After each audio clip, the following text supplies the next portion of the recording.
Сәлем достар! Бүгін біз сіздермен эпин мен цирконның айырмашылығын талқылайтын боламыз.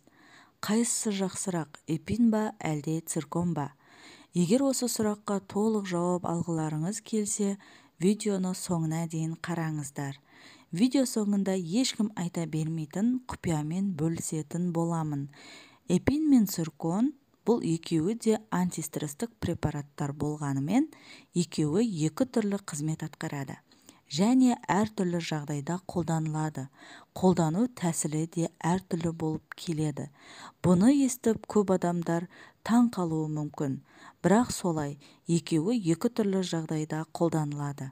Бұл видеода екеуінің айырмашылығын толық жік-жікке бөліп айтатын боламын. Сондықтан да лайк басып, каналға тіркеліп, сұрақтарыңыз болса төменге комментарийға қалдырсаңыздар болады. Ал енді эпиннен бастайын. Эпин гүлдердің иммунитетін көтеріп, стресстің алдын алуына көмегін тигізеді. Гүлдер қандай жағдайда стресс алады? Мысалы, гүлді бір жерден екінші жерге ауыстырғанда, топырағын ауыстырғанда, температураның түсіп кетуі немесе ыстық болуы және тағы сол сияқты жағдайлар орын алар алдын қолдану керек эпинді. Гүлдердің горшогын ауыстырмақшы болсаңыз, онда бір апта алдын эпин себіңіз гүліңізге. Стресстің болатынын алдын ала білсеңіз, онда эпин қолданыңыз. Эпин гүлдеріңіздің әдемі көркін сақтап қалуға көмектеседі. Эпинді шашқан соң бір тәуліктен кейін әсер ете бастайды және 2 аптаға дейін күшін жоймайды. Ал енді қолдану тәсілі мен мөлшеріне келер болсақ, эпинді тек гүлдердің жапырақтарына себуге болады, бірақ топырағына құюға болмайды. Гүлдің топырағына құяр болсаңыз, құрамын өзгертеді да ешқандай пайдасы болмайды. Эпинді таңертең ерте немесе кешкісін күн батқан соң сепкен дұрыс. Себебі күннің жарығы да құрамын бұзады да ешқандай пайдасы тимейді. Бір пачка эпинде 1 грамм болады. Ол 5 литр суға араластыруға жетеді. Егер гүлдеріңіз аз болса, аз мөлшерге араластыруға болады. 1 литр суға 4 тамшы эпинді қоссаңыз болады. Себілмей қалып кеткен эпинді келесі күнге қолдануға болмайды.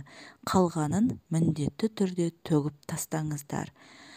Ал енді цирконға келер болсақ, циркон қатты стресс алып, ауырып, жапырақтарын тастап, сарғайып, солып тұрған гүлдерге көмектеседі. Бұл да эпин сияқты антистресстік препарат, бірақ стресс алдын гүлдерге қолданылады. Эпин стресске дейін қолданылса, циркон стресстен кейін қолданылады. Сондай-ақ циркон дәндердің шығуын және тамырлауын жақсартады. Тамырларының шіруі әртүрлі ауруларын жеңіп шығуына көмектеседі. Жаңадан гүл өсіруді бастап жүргендерге міндетті түрде осы препарат болуы керек. Эпинді тек жапырақтарына себеміз десек, цирконды жапыраққа себуге де, топыраққа құюға да болады. Бұны да эпин сияқты күн батқаннан соң жасаған дұрыс.